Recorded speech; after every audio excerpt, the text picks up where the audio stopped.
লেখাপড়া করে যদি ভালো কিছু না করতে পারো, চুরি করে ভালো কিছু করতে পারবে। দোয়া করে দিলাম ভাই। এই ছোট ভাই, হ্যাঁ ভাই।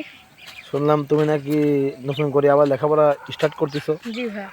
তুমি ভর্তি করে হয়েছো এখন? Textile vocational institute. ও, কোন ক্লাসে? ক্লাস 9 ভাই। ও, ক্লাস 9। তোমাদের এখানে কারিগরি শিক্ষা, তাই তো? জি জি। আচ্ছা, তোমার এটা কোথায় কোথায় অবস্থিত, মানে স্কুলটা কোথায়? আলহাজ।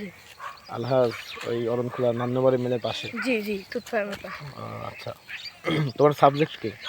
ভাইয়া সাবজেক্ট কিছুটা বলতে ওখানে ডাইং, প্রিন্টিং, ফিনিশিং একটা, নিউটে নিউটিং নিটিং নিটিং একটা, Knitting, উইভিং একটা, আর ড্রেস মেকিং। তুমি কিসে আছো? নিটিং এ ভাই। নিটিং এ আছো? জি তো তুমি এখন কই থেকে আসলে? ভাই, স্কুল থেকে আসলাম। তাদের স্কুলের ব্যাগ ট্যাগ সব কিছু আজ দেখলাম। তাহলে তো জীবনে লেখাপড়া বহুত প্রয়োজন আছে, বুঝছো? জি ভাই।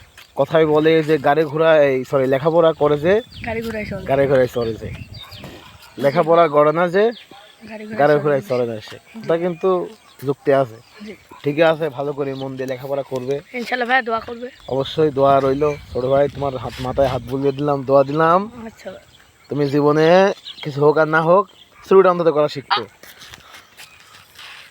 কারণ লেখাপড়া করে যদি ভালো কিছু না করতে পারো, চুরি করে ভালো কিছু করতে পারবে। দোয়া করে দিলাম ভাই। ভাই এই দোয়ার সাথে না দোয়া